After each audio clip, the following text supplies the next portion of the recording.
హరి ఓం. శ్రీ గురుభ్యో నమః. హరి ఓం. విఘ్న వినాయకాయ నమః. వాగ్దేవై నమః. నమస్కారాన్ ప్రార్థయాన్ కరిష్యే. ఆత్మీయ నా యొక్క సనాతన ధర్మ భక్తులు మరియు హైందవ ధర్మ భక్తులు, నా యొక్క ప్రపంచంలో ఉండే ప్రతి ఒక్క మానవాళికి, జీవకోటికి, ప్రతి ఒక్కరికి నా యొక్క ప్రణామామ్యం. నేను మీతో కొన్ని మాటలు పంచుకొని చాలా రోజులు అయిపోయింది. కొన్ని కారణాంతరాలు ఇంకా నేను ఆ యొక్క వీడియో కూడా చేయలేకపోయినాను. ఈరోజు ఈ యొక్క వీడియో చేయడంకు ముఖ్య కారణం గురు పౌర్ణమి.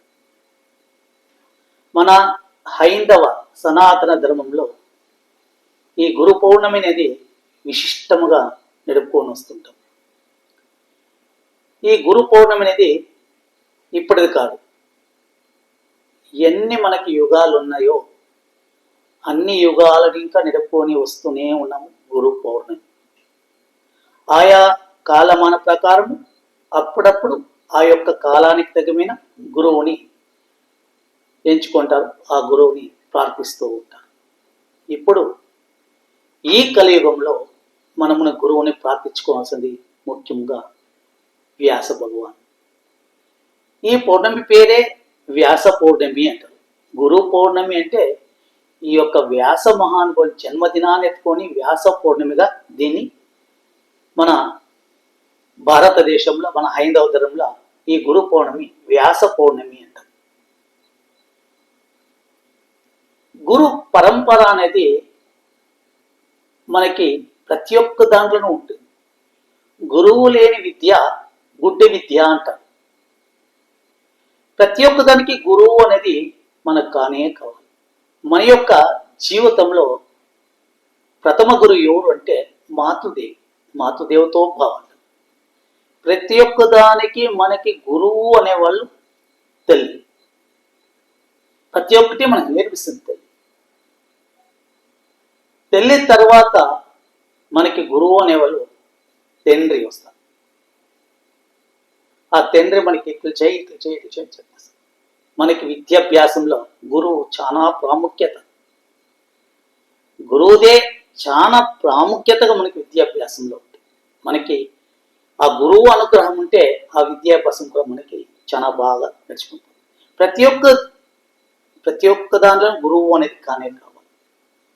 గురువు అనేది లేనిది మనం ఏమి నేర్చుకోము. ఒక విద్య మనం నేర్పించాలా, ఒక ఏమైనా నేర్చుకోవాలన్నదానికి మనకి గురువు కావాలి. ఈ గురు పౌర్ణమి నాడు మీకు విశేషముగా ఒక 4 ముఖ్యమైన ఘటనలు మీతో నేను పంచుకుంటాను. మనము కృతయుగానికే వెళ్ళిపోతాం. వివేకిత కృతయుగంలో ఈరోజు మనం విశేషంగా భక్త ప్రహ్లాదుని మనం తెలుసుకుంటాం. భక్త ప్రహ్లాదుని తెలుసుకోవడానికి కారణం నేను చెప్పేది ఏమంటే, రాక్షస వంశంలో ఉంటారు. హిరణ్యాక్ష, గర్భుడు, లీలావతి, వీళ్ళు రాక్షస సంతతి వాళ్ళు. వాళ్ళ గురువు శుక్రాచార్యుడు. శుక్లాచార్యుడు యొక్క మాట ప్రకారమే ఈ రాక్షస అంటే అందరూ కాదు, రాక్షస దీంట్లో విశేషంగా కులగురువు శుక్లాచార్యుడు.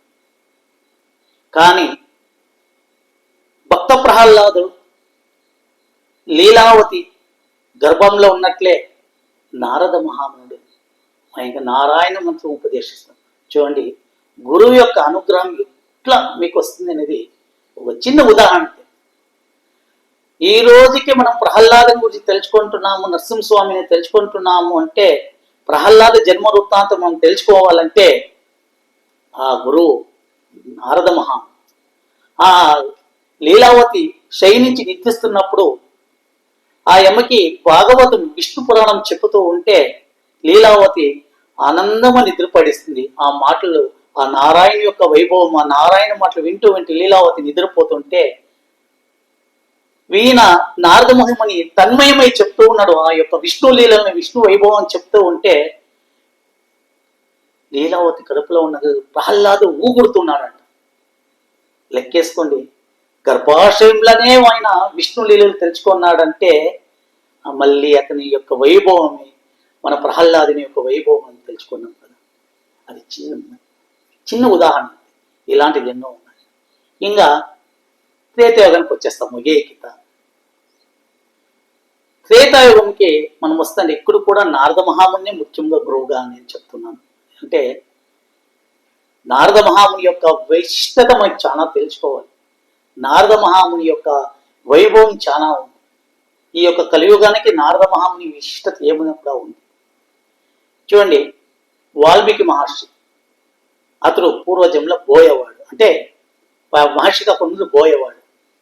రత్నాకరణం అని పేరు.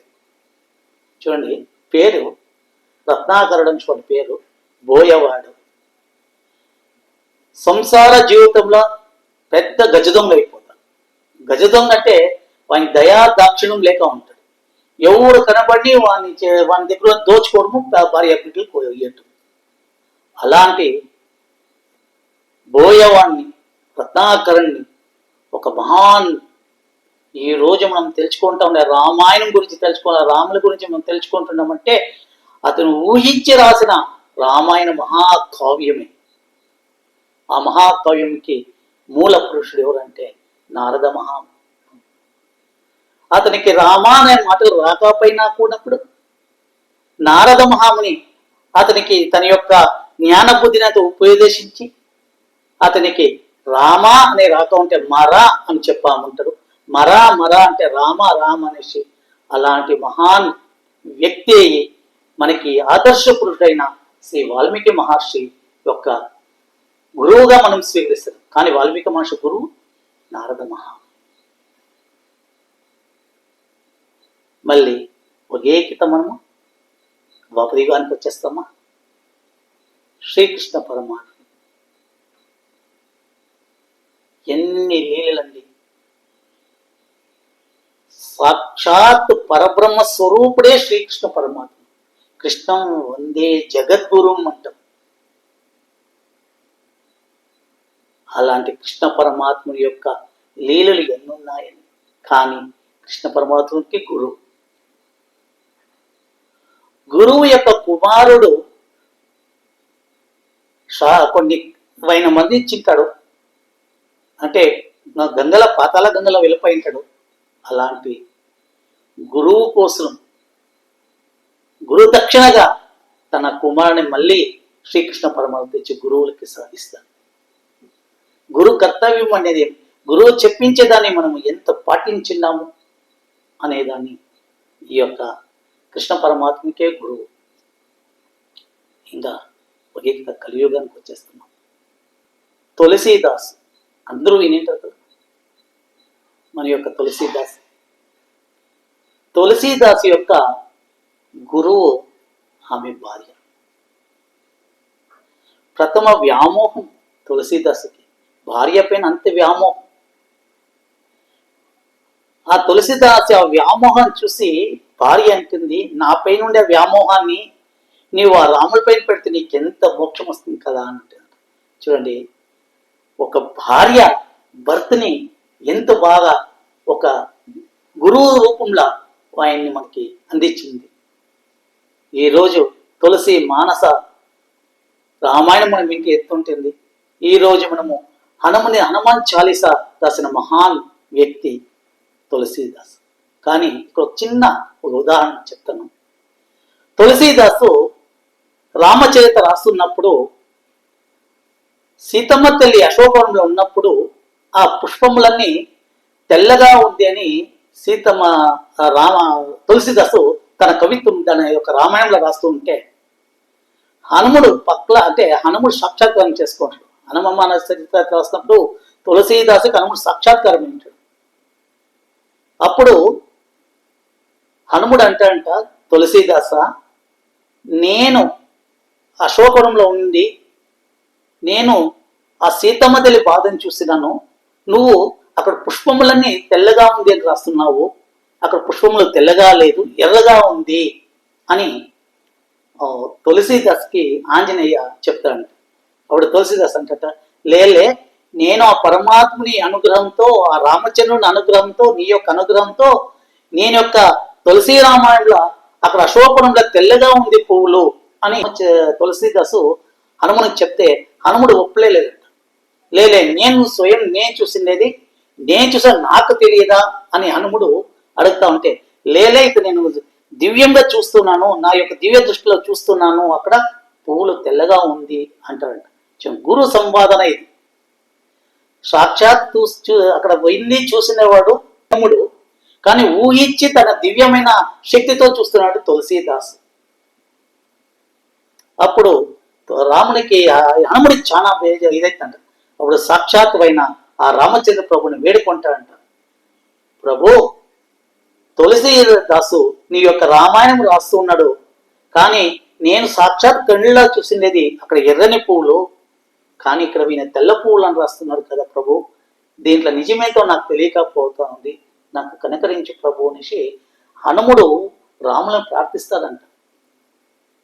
రాముడు ప్రార్థించినప్పుడు రామ అంటే హనుముడు, హనుముడు అంటే రామే కదా, హనుముడు ప్రార్థించ రాములు వచ్చినట్ట, ఇది ఏం నిజము, దీంట్లో నిజమేమి అబద్ధం, నేను చూసినదే తప్పు కథ అయిపోతాను కదా రామ అంటే. అప్పుడు రాముడు చెప్తాడంట హనుమునికి, నువ్వు చెప్పింది నిజమే హనుమా, కానీ సీతమ్మ తల్లి ఉండే ఆ ప్రదేశం చూసి ఆ యొక్క ఆ క్షణకాలంలో ఉద్రేకమైనావు, ఆ ఉద్రేకంలో నీ కళ్ళంతా ఎర్రగా అయిపోయింది, నీ ఎర్రటి కళ్ళు నీక అక్కడ ఉండే ప్రదేశం అంతా నీకు ఎర్రగా కనబడింది, నువ్వు చూసిన చూపుతో ఆ పుష్పములంతా ఎర్రగా కనబడింది, అందుకే నీ కంటిలో నువ్వు చూసి ఎర్రగా నీకుంది, కానీ నువ్వు కొంచెం సమాధానం చేసుకుని మనిషిని సమర్థంగా చేసి చూసింటే అక్కడ తెల్లని పుష్పములు కనబడును అని రామచంద్ర ప్రభు శ్రీ హనుమని చెప్తారు.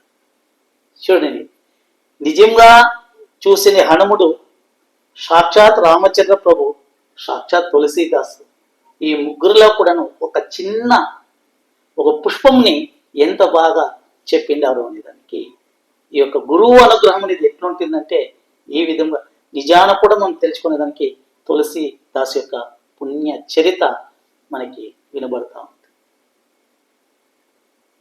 మళ్ళీ ఇదే కథ, ఇదే కలియుగంలో సమర్థ రామదాస్, మన యొక్క ఈ గుల్బర్గ బీదర్ పక్కపొతే సమర్థ రామదాస్ అంటే చాలా విశేషమైన, చాలా సమర్థ రామదాస్ యొక్క జీవన చరిత్ర మనం తెలుసుకోవాలి. ఆయన ఈ కాశీ ప్రయాణం చేయాలనేసి గురువు పైన నమ్మకం అనేది ఎలా ఉండాలనే దానికి ఈ యొక్క ఉదాహరణ. గురువు యొక్క అనుగ్రహం ఎలా ఉంటుంది, గురువు యొక్క మనకి ఆయన దయాదాక్షిణ్యం మన పైన ఎలా ఉంటుంది అనే దానికి శిష్యుని పిలిచి, నేను ఇట్లా కాశీ ప్రయాణం పోయి వస్తున్నాను, ఇక్కడ పూజా కార్యక్రమం చూసుకొని నైవేద్యాలని నువ్వే చేసి పెట్టాలి ఇప్పుడు అని శిష్యుని పిలిచి చెప్తాడ రామదాస్, సమర్థదాస్ చెప్తా ఉంటే, శిష్యుడు మీరు చేసే పనులన్నీ నేను చేస్తూ ఉంటాను, మీరు పైరాండి అనేసి గురువు యొక్క అనుగ్రహం తీసుకుంటారు. గురువులు ఎట్లు చేస్తున్నా అదే తర ఈయన పూజా పద్ధతి చేసుకుని ఆ యొక్క ప్రసాదం అంతా పెట్టి దేవునికి రాములకి ప్రసాదం అన్ని పెట్టి హనుమని అన్న ప్రార్థిస్తూ ఉంటాడు. అక్కడ నైవేద్యమైనక ఆ ప్రసాదము దేవుడు స్వీకరించలేదు అనేసి ఆయన శిష్యుడు చాలా బేజారు. సమర్థ రామదాస్ యొక్క శిష్యుడు గురువులు చెప్పిన మాట విని అట్లే చేయాలా, నేను ప్రసాదం పెడితే దేవుడు తీసుకోవాలి, దేవుడు తీసుకోవడం ఆయన ఆశ. ఆయన తీసుకోలేక వీళ్ళు చాలా తెల్లడిపోతారు, తన యొక్క తలనంతా గోడ కొట్టుకుంటాడంట. గోడ కొట్టుకొని ఇంకా ఆయన అప్పుడు రాములు ప్రత్యక్షమయ్యి ఆ ప్రసాదం తీసుకున్నాడు. రాములు ప్రసాదమైనాక ఆ మిగిలిన ప్రసాదం గురువులు తీసుకుంటారంట. అప్పుడు సమర్థ రామదాస్ యొక్క శిష్యులు తీసుకోండి ఆ ప్రసాదం తీసుకొని ఆనందపడితే, గురువులు తీసుకొని అదే రాములు తీసుకొని ఆ ప్రసాదం గురువులకి ఇవ్వాలి కదా, గురువులు సేవించాలి కదా, గురువులు లేరు కదా, ఇక్కడ గురువులకు నేను ఇట్లా ఇచ్చేది అంటాడు. అప్పుడు చూడండి, మనసులో తెలుసుకుంటే హనుముడు వాయువేగంతో కాశీలో ఉండే తన సమర్థ రామదాస్కి శిష్యుని తోడుకుంటున్నాడు. సమర్థ రామదాస్ చూసింది ఆశ్చర్యపోతాడట. ఏం శిష్య ఈడొచ్చిన ఎట్లా పోవస్తు అంటే, లేలే మా హనుముడు రమ్మని హనుముడిని మేము లేదు తోడుకొని ఇచ్చేయంట. అయ్యో ఇంత త్వరగా వస్తుంది, ఆయన ఏమి ఆలోచించారు, ఇక దేవుని ప్రసాదం అయ్యింది, ఈ ప్రసాదం మీకు ఇయ్యాలా, ఆ శ్రీ రామదాసు సమర్థ రామదాస్ ప్రసాదం ఇచ్చి మళ్ళీ సీదా ఆ యొక్క ఆశ్రమానికి హనుమంతో వచ్చినట్టు. అంటే గురువు యొక్క అనుగ్రహం ఉంటే ఎలాంటి పనులైనా సాధిస్తాము అనేదానికి సమర్థ రామదాస్ ఒక చిన్న ఉదాహరణగా మీకు చెప్పుకుంటున్నాను. ఇదే శంకరాచార్యుల పైన ఒక శంకరాచార్య జీవితంలో జరిగింది, గురు శిష్యుల యొక్క జీవితంలో జరిగిన ఒక ఘటన ప్రతి ఒక్కరికి తెలిసింటుంది. కానీ నా వంతు మీకు చెప్తాను. శంకరాచార్యులు ఆయన యొక్క శిష్యులు, పరమ శిష్యులు నలుగురు ఉంటారు. తోటకా సురేష్, అస్తర్యాచార్యులు ఉంటారు. నలుగురికి తన యొక్క విద్యాభ్యాసం చెప్తూ ఉంటారు. నది ఒకటికి ఈ పక్క విద్యాభ్యాసం చెప్తూ ఉంటారు. పద్మపాచార్యులు నది ఒడిన ఆ పక్క ఏమో కొన్ని ద్రవ్యాలు చేయకపోయింటారు. కానీ అంతటితో వర్షం వచ్చి ఆ నది నిండుకు నీళ్ళిపోతూ ఉంటుంది. ఆ యొక్క నైవేద్యము, ప్రసాదము, పుష్పమాలలో శంకరాచార్య చేరివేయాలనేసి పద్మపాచార్యుల పూర్వ పేరు వేరే ఉంది, ఆ పేరు చెప్తే వస్తాలే నాకు. ఆయన అక్కడ నిలుచుకున్నప్పుడు శంకరాచార్య గారికి ఎక్కువ ప్రసాదం ఎత్తుకుంటే చేరిపోయాలా, ఇక్కడ నది ప్రవాహం అవుతా ఉంది, పెద్దగా చాలా నది ప్రవాహం. నది ఒడ్డున ఈ పక్క శంకరాచార్యులు, నది ఆ పక్క పద్మపాచార్యులు ఉంటారు. గురువు పైన భారం వేసి గురువుని యొక్క తెలుచుకొని ఆ శంకరాచార్య యొక్క పాదపద్మంలో మనసులో ప్రార్థించుకొని అంత పెద్ద నదిని దాటుకొని వస్తాడు. ఆయన అజ్జు పెడుతుంటే అక్కడ పద్మం వెలుస్తా ఉన్నట్టు, పద్మం పైన అజ్జు పెట్టుకొని వచ్చినట్టు. శంకరాచార్య పాదపద్మం తెస్తే పుష్పమాలు ఆ యొక్క నివేదన శంకరాచార్యులు పద్మపాలను చూసి ఆనందపడిపోతాడు. ఇంత నిధిలో నువ్వు ఎట్లా పోసి ఆ రూపంలో వస్తావు అంటే, నాకేమీ తెలియదు గురుదేవా, మీ యొక్క ప్రార్థన చేసుకొని మీ యొక్క అనుగ్రహం తీసుకొని నేను వస్తూ ఉన్నాను స్వామి, మీకు నది ఉండేది కూడా నాకు తెలియలేదు, నేను సీదా వచ్చి మీ పాదాల దగ్గర చేరిండాను అని. శంకరాచార్యులు చాలా సంతోషించి అప్పుడు అతని పూర్వ పేరు ఏమో ఉంది, ఆయనకి పద్మపాచార్యులు అని పేరు పడింది. అంటే ఆయన పద్మం పాదం పెట్టించాలంట, పద్మాలు విలుస్తుంది కాబట్టి పద్మపాచార్యులు అని శంకరాచార్య పరమ శిష్యుల నలుగురు పరమ శిష్యుల ఈ యొక్క పరమ శిష్యులు. ఇలాంటి మన సనాతన ధర్మంలో, మన హైందవ ధర్మంలో గురు యొక్క పరంపర లెక్కలేక ఉంది. వ్యాస మహానుభావులు వ్యాస భారతాన్ని మనకు అందించిన, మహాభాగవతం అందించిన ఈ వ్యాస పౌర్ణమి నాడు, గురు పౌర్ణమి నాడు వ్యాస భగవాన్ని తెలుసుకొని, వ్యాస భగవాన్ యొక్క అనుగ్రహం తీసుకొని, శ్రీ వ్యాస భగవానుడు రాసిన మహాభారతము, చతుర్వేదాలు మనకిచ్చిన మహాన్ దివ్య పురుషుడు. కలియుగములో వేదాలు పెద్ద బండారం, ఆ బండారాన్ని విడిదీసేదానికి ఎవరి వల్లను కాలేదు. మన యొక్క మానవాళికి, మన యొక్క ధర్మానికి, మన యొక్క సనాతన ధర్మాన్ని మనకి ఇచ్చిన ప్రథమ గురువు అంటే వేదవ్యాసం. ఈ రోజు మనం చెబుతున్న చతుర్వేదాలు కానీ, వేదములు కానీ, భాగవతం కానీ, మహాభారతం కానీ, ఎన్నో ఉపనిషత్తులు కానీ, దీనికి అన్నిటికీ మూల పురుషుడు, మనకి అందించిన మూల పురుషుడు వేదవ్యాసుడు. ఈ మూల పురుషు ఇచ్చిన దాన్ని ఈ మన రామానుజాచార్యులు, మధ్వాచార్యులు, శంకరాచార్యులు దాన్ని విభజించి మనకి చెప్పినారు. వాళ్ళు చెప్పినదని ఇంకా మనకి వివరణగా మనకి చెప్పిన మహానుభావులు. మన తెలుగులో నన్నయ్య ఎర్రన మనకు రాసిచ్చినది ఎర్ర ప్రగడ తిక్కన. ఈ వేదాలని ఇచ్చిన మహాన్ మనకి యోగి, మహాన్ గురువు, మహాత్ముడు వ్యాస మహర్షి.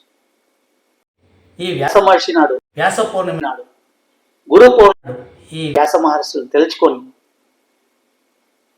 నాకు తెలిసిన కొన్ని ఘటనలు మీతో పంచుకున్నాను. ఆ వ్యాస మహర్షి కృప అందరిపై ఉండాలనేసి ఈ గురు పౌర్ణమిని తమ గురువులను అందరూ ప్రార్థించి, తమ గురువులందరికీ తమ శక్తి వంచన లేకుండా అతని పాదపద్మములకు నమస్కరించి గురువు ఆశీర్వాదం తీసుకొని అందరూ దేవ అనుగ్రహం లేకపోయినా గురువు అనుగ్రహం కావాలి అంటారు. గురువు యొక్క అనుగ్రహం ఉంటే మనం ఎలాంటి వృత్తులైనా సరే, ఎలాంటి జీవితంలో సరే మనం ముందుకు సాగిపోతాం. గురువు కృప కావాలని, గురువు అనుగ్రహం కావాలని ప్రార్థిస్తూ మీ అందరికీ గురువు కృపాకటం సిద్ధించాలని ప్రార్థిస్తున్నాను. ఇట్లు మీ కలేంద్రుడు. ఓం తస్సత్. శ్రీరామకృష్ణార్పణమస్తు.